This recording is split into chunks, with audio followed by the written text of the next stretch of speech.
In today's video, we're jumping back to our NHL Offseason Plan series, where we analyze the 20th ranked team from the NHL's regular season, the Minnesota Wild. The Minnesota Wild had a decent but disappointing regular season. What should we expect from them this season as they try to get better for next year? We'll discuss that coming up next. So welcome back to another video here at Top Shelf Hockey. As I mentioned, today we're analyzing the Minnesota Wild and taking a look ahead to what we feel will be their 2024 NHL offseason plan. So if you're new to this series, every team has its own dedicated video. We started with the 32nd ranked team and are working our way up the list till we get all the way to number 1. So we're now on team number 20, the Wild. So we're going to analyze and recap their 23-24 season, take a look at some key team and individual stats, take a look at all the changes the team went through throughout the year, and then we're going to analyze their offseason business, you could say, looking at their salary cap, restricted and unrestricted free agent contracts that need to be either renewed, replaced, or what have you. Take a look at the draft coming up and the top questions and needs facing this team for the summertime. So let's recap last season. They finished with a record of 39, 34, and 9 for 87 points. Unfortunately, missing the playoffs. They scored 248 goals for 21st best in the league, while giving up 260 for 20th best. So clearly, neither one of those results are quite good enough. A little bit below average in each case. The power play, however, was pretty good. 22.7% for 10th best. I mean, not often you see a team out of the playoffs with a high-ranking power play, but clearly the power play was good. It tells us that 5-on-5 and penalty kill, on the other hand, was not good. So the PK was 30th best, 74.5, drastically different than the power play. So clearly giving up too many goals on the power play against them on the PK, that was a terrible result. And the 5-on-5 play, definitely not good enough. Power play certainly led them to more victories than they probably otherwise would have earned. Individually speaking, looking at their top performers, they were led by Kirill Kaprizov. No big shocker there. He put up 96 points. Another phenomenal year. Matthew Boldy had a solid campaign with 69 points. Joel Eriksson Ek with a 30-goal, 64-point campaign. Matt Zuccarello still putting up good numbers, even though he's getting a bit older. He's still aging well and being productive in his elder years here. 63 points last year for Zuccarello. An up-and-coming defenseman, Brock Faber, one of the contenders for the Calder Trophy and Rookie of the Year, had a solid first full campaign, putting up 47 points and becoming the team's most relied upon defenseman, playing the most minutes. Between the pipes, goaltending was a little shaky, not great. Philip Gustafsson had a record of 20-18-4, a 3.06 goals against, and an .899 save percentage, while Marc-Andre Fleury put up a record of 17-15-5, a 2.98 goals against, and an .895 save percentage. So really, neither of the goalie really had a phenomenal campaign. Gustafsson did really well the year before that. It was a major step back for him. Certainly regression for sure. And I know there's some question marks now around his future, especially with another up-and-coming goaltender waiting in the wings, which we'll talk about here in just a little bit. Some other changes we saw throughout the campaign here for this team. Of course, when it comes to some trades, they ended up trading Connor Dewar to Toronto for a 4th-round pick and a prospect. Ended up trading Pat Maroon to the Boston Bruins. They traded Brandon Duhaime to the Colorado Avalanche, where they picked up a 3rd-rounder. They picked up Zach Bogosian as an acquisition from Tampa early on, after only giving up a 7th-round pick. And, of course, early in the campaign, they also moved young defenseman Kalen Addison to the Sharks for a 5th-rounder and a prospect. So nothing too earth-shattering there, but certainly some of the players they moved out were all depth players, and some of the guys that came in for the most part were as well, with Kalen Addison being one of the pieces that we thought might actually stand a better chance becoming a bigger part of the decor in Minnesota, and unfortunately that never really worked out. And even going to San Jose, originally he was given opportunity there, and again, things didn't really flourish the way we thought they would, either on a lower ranking team with more of a need for what he could provide, but he still has struggled with the consistency. Of course, in February, they also fired Coach Dean Evison. I know it's a tough call for GM Bill Guerin to make, but ultimately the team wasn't meeting expectations and felt like a new voice was needed. So, of course, they hired John Hines as his replacement. So now going into this offseason, They're in a situation where, of course, from a cap perspective, they still have the buyout dead cap money from the Zach Parise, Ryan Suter situation. So they don't have a whole lot of salary cap availability. They have 19 contracts on the books for next year, which tells us there's only a handful of signings that they can even do or would need to do. They have $5.95 in available space, $5.95 million. That's not very much. And they have $15 million in dead space, which is really affecting them. If they could have an extra $15 million to spend, that would be crazy. But if they wouldn't have done those buyouts, they'd still have those contracts on the books as well. So at the end of the day, it was a tough decision. It was a major financial and cap-related circumstances, but at the same time, Guerin felt it was necessary to move the team forward. So clearly not a lot of space and not a lot of names that need to be signed. Looking at their expiring contracts this offseason, they've only got a couple of RFAs, and it's Mason Shaw and Declan Chisholm. If they choose to re-sign those players, they'll be pretty short-term, cheap deals. Nothing too substantial there. On the UFA side of things, they have Jake Lucchini, Alex Goligoski, Dakota Mermis, Will Butcher, and Jujhar Khaira. It's quite possible that none of those players return, to be completely honest.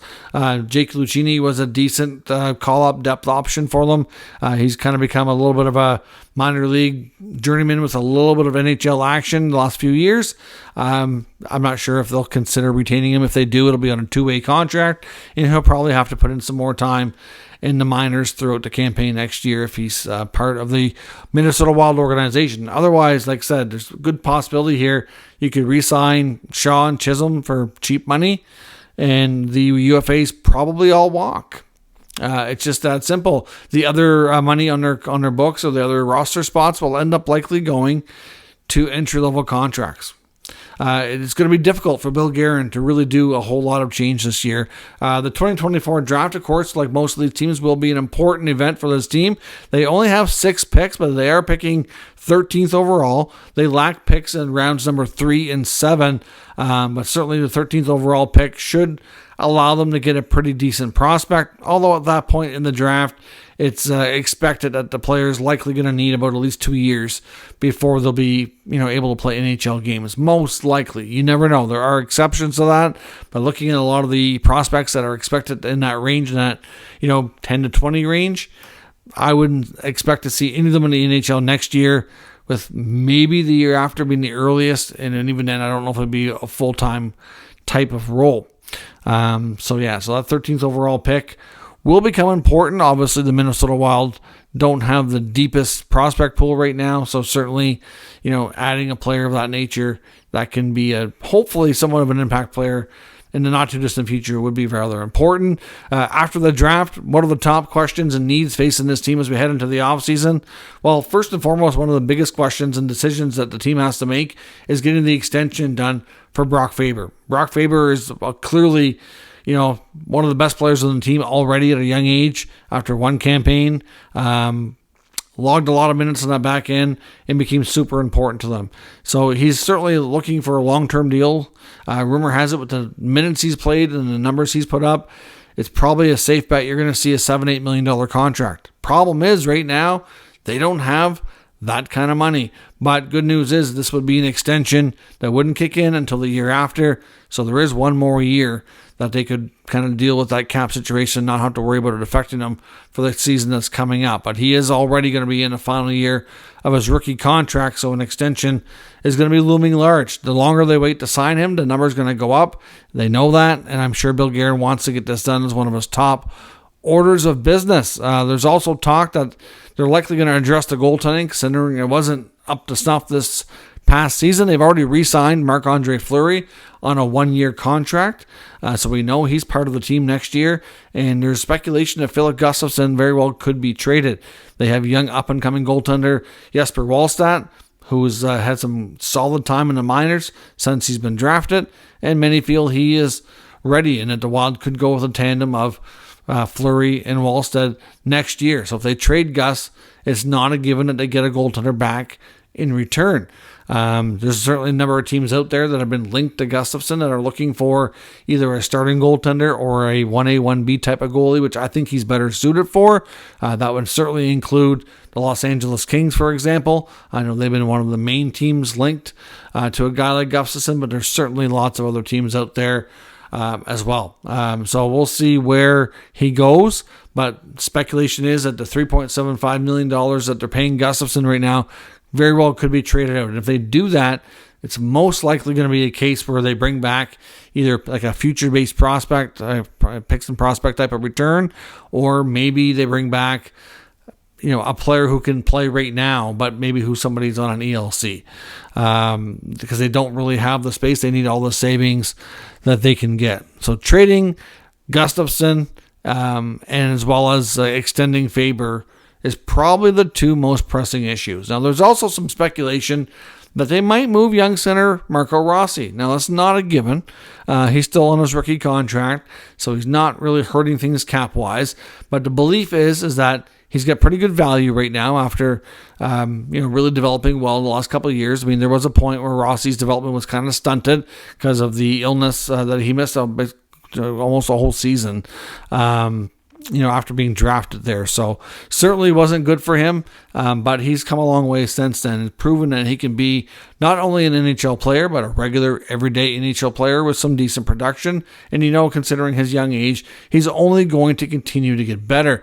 The problem is, I think the Minnesota Wild would like to get a different type of player. Right now, I think the long-term vision in their top six for the centerman will be Joel Eriksson-Ek, and they're hoping Danila Yurov, who's one of their top prospects, the Russian player who they got in one of the most recent drafts, will come over to North America soon, as early as maybe in the next year, and could take one of those top six center spots, which would essentially block Rossi out. So if they can move Rossi for a different type of player, whether it be a more physical winger or maybe a top, four defenseman, something of that nature would be ideal. If they do trade Rossi, again, though, I would suspect they're going to want a comparable young player that can play a different style, different position in order to do that. It's not a given this happens. I would not be shocked if Rossi stays, and maybe if they still feel this way, maybe they do the trade next season, before his next contract would kick in. And when they're a little bit more certain on when Yurov might come to North America to join the Wilds, because clearly there'll be a hole in their lineup without him if Yurov isn't there yet. So we'll have to see where that goes. But, some teams that have been mentioned as interested to around Rossi would be the Capitals, the Bruins, the Sharks, the Blackhawks. Like I said, they all have different positional needs right now, all have different types of things they could offer as a return to Minnesota. So hard to say where he could end up or even if he is moved. Like I said, I wouldn't be surprised if that trade maybe is delayed.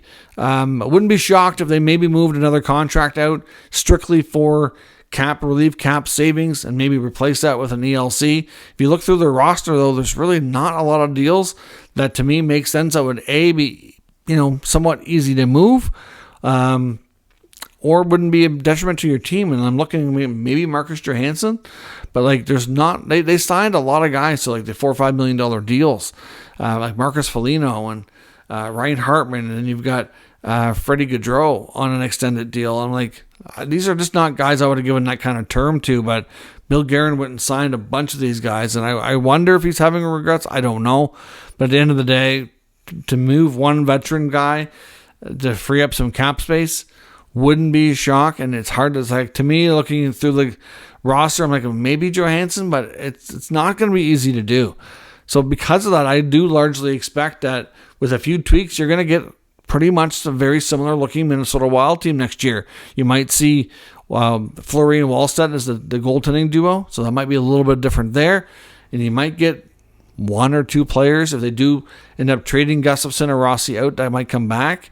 Otherwise, you're going to get largely the same group. So I do think Minnesota could possibly struggle to be a playoff team again next year. They're in a very tough division with Winnipeg and Dallas and Colorado.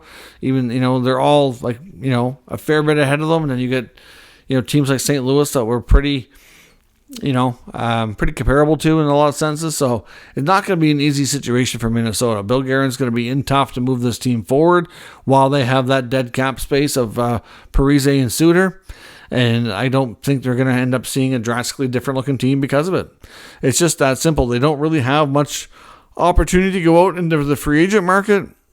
They need to free up some space to do it. So let me know what you think the Minnesota Wild will do. Let me know your expectations for them down in the comments for the offseason, and we'll talk about it further. If you're new to this channel, of course, make sure you subscribe and stick around. We'll keep you up to date with all the news, rumors, and analysis of all 32 NHL teams. And, of course, several more videos to come in this series as well. Thank you for watching, and I'll catch you next time.